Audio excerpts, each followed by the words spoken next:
भक्तजनों, माताओं, बहनों, सादर जय श्री कृष्ण। हमारे YouTube चैनल में आप सभी का बहुत बहुत स्वागत है। मैं हूं आपके साथ आचार्य धर्मेंद्र शास्त्री। आज हम आपको बताने जा रहे हैं कि मोक्षदा एकादशी कब रहेगी तथा आपको व्रत कब करना है एवं व्रत का पारणा कब करना चाहिए। तो सबसे पहले आपको और आपके पूरे परिवार को मोक्षदा एकादशी की बहुत बहुत शुभकामनाएं और बधाइयां। भगवान गोपाल कृष्ण का भरपूर आशीर्वाद आपके जीवन पर सदैव बना रहे। आप सभी सुखी रहें, स्वस्थ रहें, व्यस्त रहें और मस्त रहें। पूरे वर्ष में 24 एकादशी आती है, लेकिन जिस साल अधिक मास आता है उस वर्ष 26 एकादशी हो जाती है। प्रत्येक माह में 2 बार एकादशी आती है। दोनों ही एकादशियों का अपना अपना भिन्न भिन्न महत्व धर्म ग्रंथों तथा पुराणों में बताया हुआ है। प्रत्येक माह में कृष्ण पक्ष तथा शुक्ल पक्ष में एकादशियां आती है। इस बार अघन मास के शुक्ल पक्ष की जो एकादशी है उसका नाम मोक्षदा एकादशी है।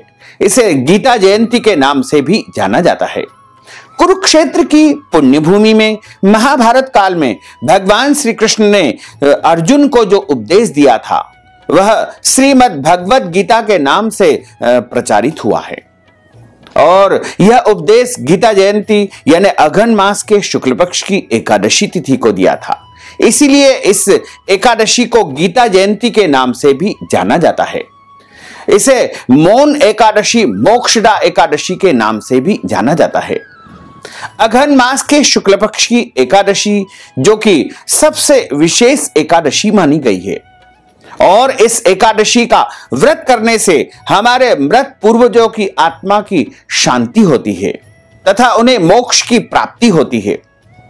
इस बार मोक्षदा एकादशी 14 दिसंबर 2021 मंगलवार के दिन है। एकादशी तिथि का आरंभ 13 दिसंबर 2021 सोमवार के दिन से हो जाएगा।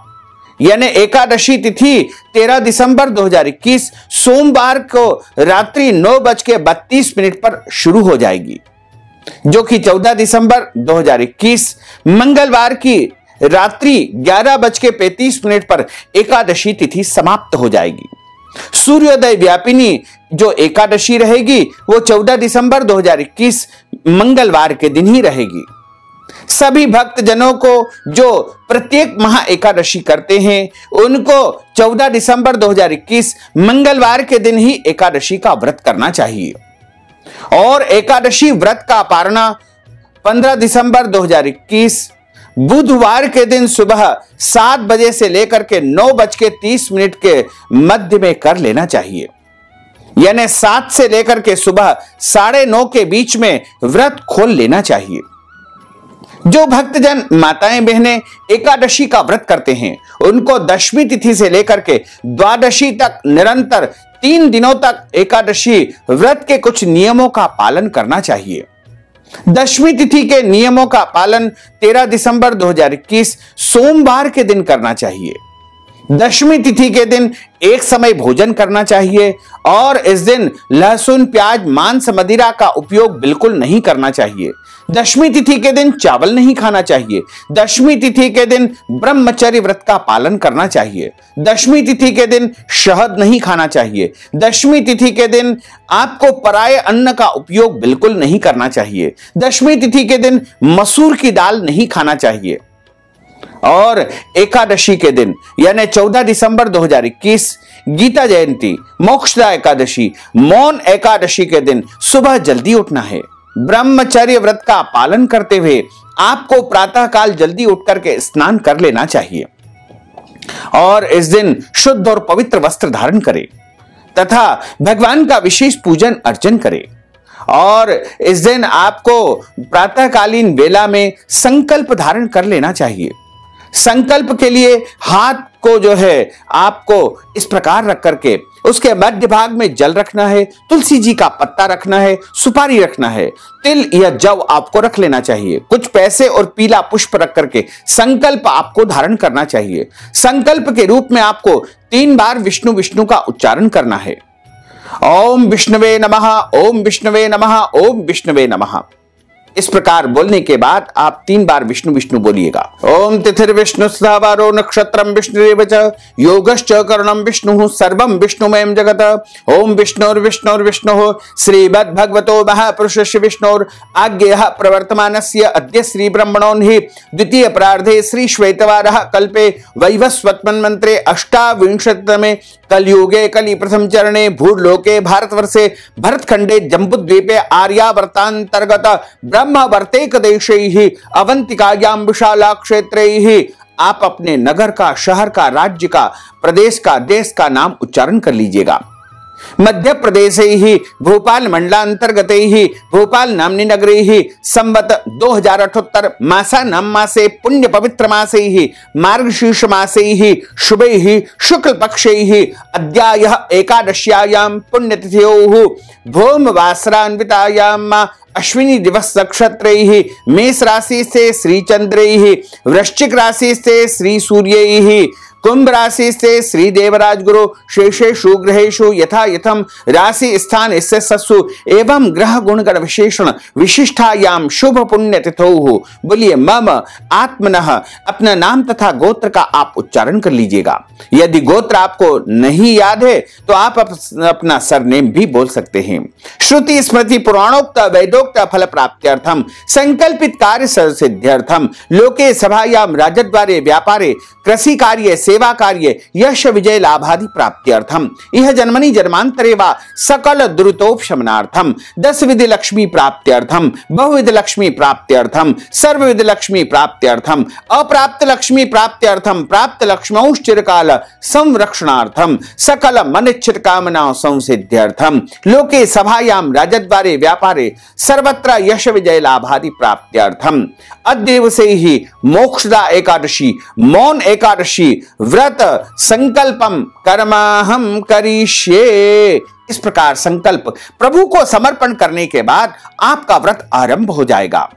जो एकादशी का व्रत करता है उसको चावल का उपयोग नहीं करना चाहिए। चावल इस दिन भोजन में उपयोग नहीं करना चाहिए। यदि आपके घर में एकादशी का व्रत नहीं भी होता है तो भी आपको अपने घर में चावल नहीं बनाना चाहिए। इस दिन अन्न का सेवन नहीं करना चाहिए और इस दिन केवल और केवल फलाहार का उपयोग किया जाता है। सर्वोत्तम फलाहार गाय का दूध और फल ही माने गए हैं। इस दिन आपको विशेष रूप से ध्यान रखना चाहिए कि एकादशी के दिन दाढ़ी कटिंग नहीं करवाना चाहिए, शेविंग नहीं करवाना चाहिए। शरीर के अंग के कोई भी बाल न तो काटना चाहिए और कटवाना भी नहीं चाहिए। एकादशी के दिन नाखून नहीं काटना चाहिए। एकादशी के दिन ब्रह्मचर्य व्रत का पालन करना चाहिए। एकादशी के दिन घर के बड़े बुजुर्ग का अपमान या अनादर नहीं करना चाहिए, उनका दिल नहीं दुखाना चाहिए। एकादशी के दिन किसी भी प्राणी को कष्ट नहीं पहुंचाना चाहिए। ईश्वर अंश जीव अविनाशी, प्रत्येक प्राणी में ईश्वर का वास होता है, इसलिए इस दिन किसी भी प्राणी को कष्ट नहीं पहुंचाना चाहिए। एकादशी के दिन आपको पेड़ पौधों को काटना अथवा छाटना भी नहीं चाहिए। एकादशी के दिन झूठ नहीं बोलना चाहिए, क्रोध नहीं करना चाहिए। घर आए हुए किसी भी याचक या भिखारी अथवा जरूरतमंद व्यक्ति का अपमान या अनादर नहीं करना चाहिए। उनको खाली हाथ नहीं लौटाना चाहिए। अपनी श्रद्धा और भक्ति के अनुसार कुछ न कुछ दान पुण्य अवश्य करना चाहिए। और जो एकादशी का व्रत करता है उसको एकादशी की कथा अवश्य सुनना चाहिए। कथा हमेशा ब्राह्मण के मुख से ही सुनना चाहिए, क्योंकि ब्रह्म वाक्य जनार्दन। और कथा सुनने के पश्चात ब्राह्मण को अपनी श्रद्धा और भक्ति के अनुसार कुछ न कुछ दान पुण्य अवश्य ही करना चाहिए। और एकादशी के दिन पेड़ पौधों को काटना अथवा छाटना नहीं चाहिए।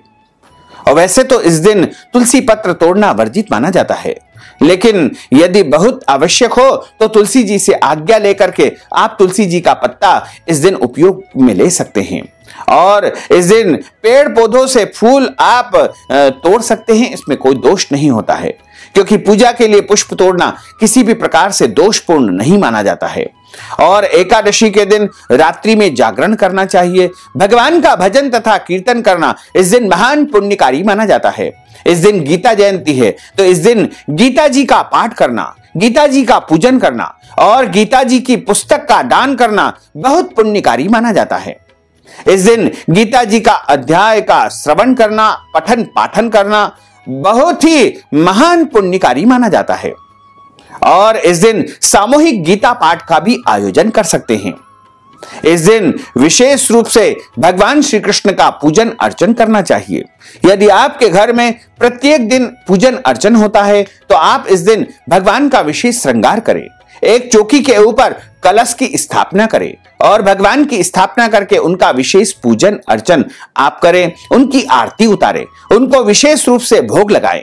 माखन मिश्री का भोग भगवान को विशेष रूप से प्रिय होता है और यदि माखन मिश्री नहीं है तो गाय के दूध से बनी कोई भी वस्तु का आप भोग लगाएं, फल या फलाहारी वस्तु का प्रभु को नैवेद्य समर्पण करें और भगवान का विशेष पूजन अर्चन इस दिन करके, भगवान की भक्ति करके इस दिन पूरा दिन प्रभु के नाम से व्यतीत करें, भगवान का स्मरण करें, उनके पुण्य नामों का, पवित्र नामों का स्मरण आपको करना चाहिए, कीर्तन करना चाहिए, भजन करना चाहिए, भगवान का स्मरण करना चाहिए और भगवान की पवित्र कथा का श्रवण करना चाहिए। मोक्षदा एकादशी की कथा का श्रवण भी अवश्य ही करना चाहिए। मोक्षदा एकादशी गीता जयंती एक बड़ी एकादशी के रूप में मानी जाती है और इस दिन जो भी मनुष्य व्रत करता है उसके जन्म जन्मांतर के पाप दोष नष्ट हो जाते हैं तथा उसके पुण्यों का उदय होता है और जब मनुष्य के पुण्यों का उदय होता है तब उसे सांसारिक सुखों की प्राप्ति होती है और इस जीवन में उसे धर्म, अर्थ, काम और अंत समय में मोक्ष पद की प्राप्ति हो जाती है। जो भक्तजन माताएं बहनें एकादशी का व्रत करते हैं उनको पारणा अगले दिन यानी 15 दिसंबर 2021 बुधवार के दिन सुबह 7 बजे से लेकर के 9:30 के बीच में व्रत का पारणा कर लेना चाहिए। व्रत का पारणा जब हम करते हैं तो उस दिन ब्राह्मण को अन्नदान, दक्षिणादान, वस्त्रदान, गौदान, तिल दान या जो भी आपकी श्रद्धा हो उस प्रकार दान पुण्य अवश्य ही करना चाहिए। यदि संभव हो तो ब्राह्मण को भोजन भी करवाना चाहिए। द्वादशी के दिन चावल का उपयोग अवश्य करना चाहिए। चावल का उपयोग भोजन के रूप में भी करना चाहिए क्योंकि चावल को देव अन्न माना गया है और निरंतर आप 2 दिनों तक चावल का परित्याग करते हैं। दशमी के दिन भी और एकादशी के दिन भी चावल का हम उपयोग नहीं करते हैं, इसलिए चावल देव अन्न है। चावल को सम्मान देते हुए द्वादशी के दिन जब हम पारणा करते हैं तो उस दिन चावल का उपयोग भोजन में अवश्य ही करना चाहिए। इस दिन शुद्ध और सात्विक भोजन करना चाहिए। लहसुन, प्याज, मांस, मदिरा, मसूर की दाल का उपयोग द्वादशी के दिन भी बिल्कुल नहीं करना चाहिए, लेकिन चावल का उपयोग द्वादशी के दिन अवश्य करना चाहिए। द्वादशी के दिन जब आप पारणा करते हैं यानी 15 दिसंबर 2021 को तो सुबह आप जल्दी उठे, स्नान करें और हाथ में जल लेकर के संकल्प करके मन ही मन प्रभु का स्मरण करें कि हमने एकादशी का व्रत किया है और पूरी निष्ठा और भक्ति के साथ में हमने व्रत किया है। हमारे इस व्रत के दौरान किसी भी प्रकार की कोई गलती हो गई हो, त्रुटि हो गई हो तो उसे आप प्रभु क्षमा कर दीजिएगा। यदि आप इस एकादशी का व्रत अपने किसी भी मृत पूर्वज या परिजन को प्रदान करना चाहते हैं तो उनका नाम गोत्र बोल करके आप जल छोड़ दीजिएगा तो एकादशी का व्रत उनको प्राप्त हो जाएगा। और एकादशी का जो व्रत करते हैं और व्रत के दौरान अगर महिलाओं को मासिक धर्म की स्थिति निर्मित हो जाती है तो भी उनको व्रत करना चाहिए, व्रत के समस्त नियमों का पालन भी करना चाहिए, लेकिन उनको भगवान का स्पर्श तथा पूजन आदि कर्म नहीं करना चाहिए, यानी भगवान को छूना नहीं चाहिए।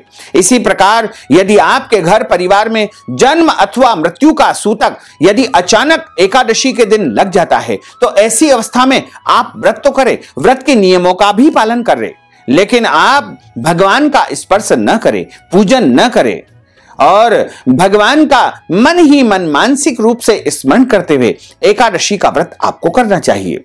इसी प्रकार गर्भवती माताएं बहनें यदि एकादशी का व्रत करना चाहती है तो वो अच्छी प्रकार से फलाहार करके व्रत के नियमों का पालन करते हुए और अपने पेट में पल रहे बच्चों का ध्यान रखते हुए इस व्रत का पालन करें। तो आप इस विधि से यदि व्रत करेंगे तो निश्चित तौर से आपके मृत पूर्वजों को मोक्ष की प्राप्ति होगी और आपके जीवन के जन्म जन्मांतर के समस्त पाप दोष नष्ट हो जाएंगे और आपको धर्म, अर्थ, काम तथा अंत समय में मोक्ष पद की प्राप्ति अवश्य ही हो जाएगी। तो भक्तजनों, माताओं, बहनों, अगर आप मोक्षदा एकादशी के निमित्त गौदान करना चाहते हैं, अन्नदान करना चाहते हैं, दक्षिणा दान देना चाहते हैं, वस्त्र दान या ब्राह्मण भोजन करवाना चाहते हैं, तो आप हमारे पेटीएम के माध्यम से, गूगल पे के माध्यम से, फोन पे के माध्यम से या अकाउंट नंबर के माध्यम से नगद राशि पहुंचा करके मोक्षदा एकादशी का संपूर्ण पुण्य फल प्राप्त कर सकते हैं। साथ ही आपसे अनुरोध है कि हमारे इस ज्ञानवर्धक वीडियो को अधिक से अधिक लोगों को शेयर करिएगा, लाइक करिएगा, कमेंट करिएगा, और यदि अभी तक आपने सब्सक्राइब नहीं किया तो अभी और इसी समय सब्सक्राइब अवश्य कर लीजिए। आपको और आपके पूरे परिवार को सादर जय श्री कृष्ण, सादर धन्यवाद।